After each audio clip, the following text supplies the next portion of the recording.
For many, the service of 9 lessons and carols from King's College, Cambridge, is when Christmas begins. Listened to by millions of people around the world, it starts with the chorister singing the first verse of Once in Royal David City. The priest who introduced this service to King's College Chapel exactly 100 years ago was Eric Milner White. He had served as a military chaplain in the First World War. Just 6 weeks after the armistice, he wanted a new kind of service, which, with its message of peace and goodwill, spoke to the needs of the times. 2018 has been a year of centenaries.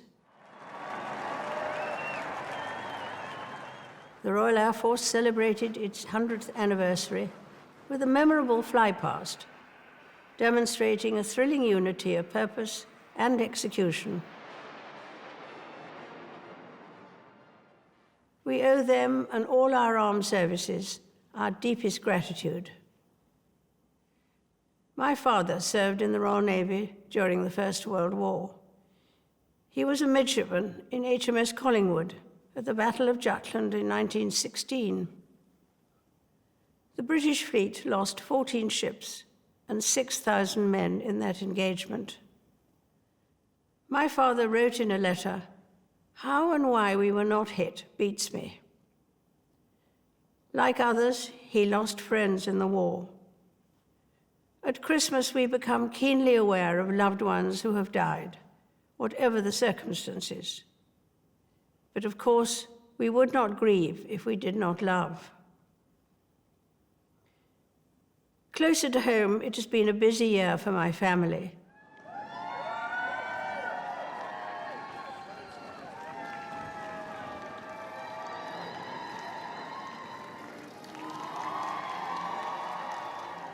With 2 weddings and 2 babies and another child expected soon. It helps to keep a grandmother well occupied. We have had other celebrations too, including the 70th birthday of the Prince of Wales. Some cultures believe a long life brings wisdom. I'd like to think so.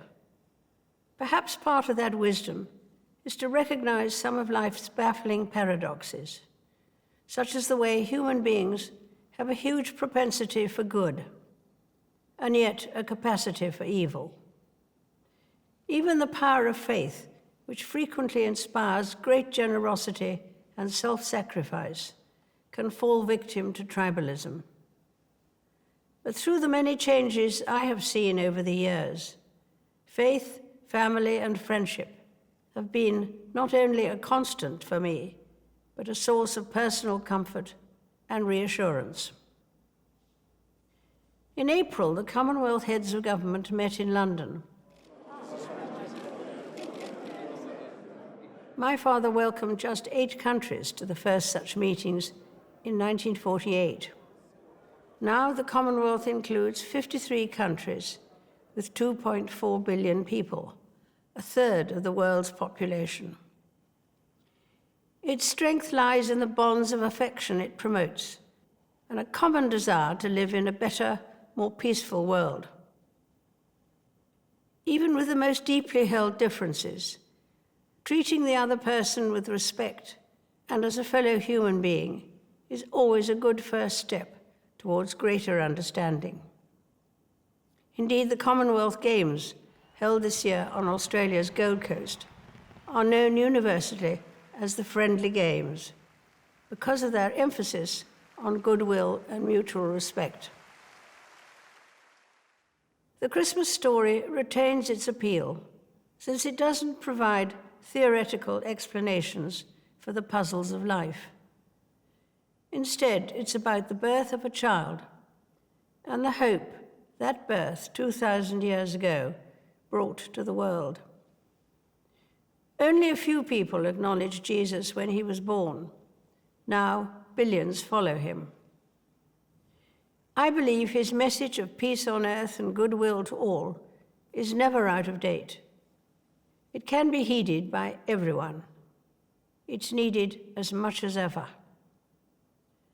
A very happy Christmas to you all.